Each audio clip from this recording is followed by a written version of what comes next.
നമസ്കാരം. ഇന്ന് ജൂൺ 26 ലോഹലഹരി വിമുക്ത ദിനം. വ്യത്യസ്ത രൂപങ്ങളിലും ഭാവങ്ങളിലും ആധുനിക സമൂഹത്തിൽ ലഹരി സൃഷ്ടിക്കുന്ന അപകടങ്ങൾ ചൂണ്ടിക്കാണിച്ചുകൊണ്ട് ലഹരി ഉപഭോക്താക്കളെ ബോധവൽക്കരിക്കുന്ന ദിനം.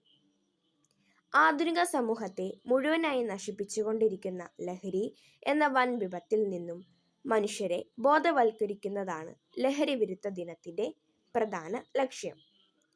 ഈ ലക്ഷ്യം മുൻനിർത്തിക്കൊണ്ട് 1987 ജൂൺ 26 മുതൽ ഐക്യരാഷ്ട്ര സംഘടന ലഹരി വിരുദ്ധ ദിനമായി ആചരിക്കുന്നു. ജീവിതത്തെ തന്നെ നശിപ്പിക്കുന്ന ലഹരി വസ്തുക്കളെക്കുറിച്ച് കുട്ടികൾക്ക് അറിവില്ലാത്തതിനാൽ പലപ്പോഴും അവർ തന്നെയാണ് ലഹരി എന്ന കെണിയിൽ അകപ്പെടുന്നത്. വെറും വിനോദത്തിനായി പലരും ആരംഭിക്കുന്ന ഈ ദുശ്ശീലം കാട്ടുതീ പോലെ പരന്ന് മാനവ സമൂഹത്തെ നശിപ്പിക്കുകയാണ്.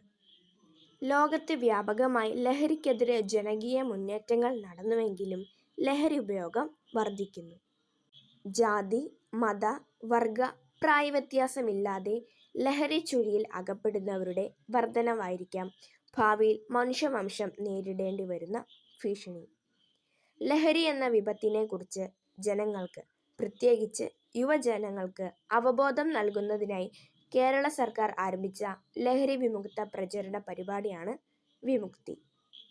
വിവിധ തരത്തിൽ മനുഷ്യരാശിയെ നശിപ്പിക്കുന്ന ലഹരിക്കെതിരെ പ്രവർത്തിക്കാൻ ലഹരി ഉപഭോക്താക്കളെ ബോധവൽക്കരിക്കാൻ ഈ ലഹരി വിരുദ്ധ ദിനം കാരണമാകട്ടെ.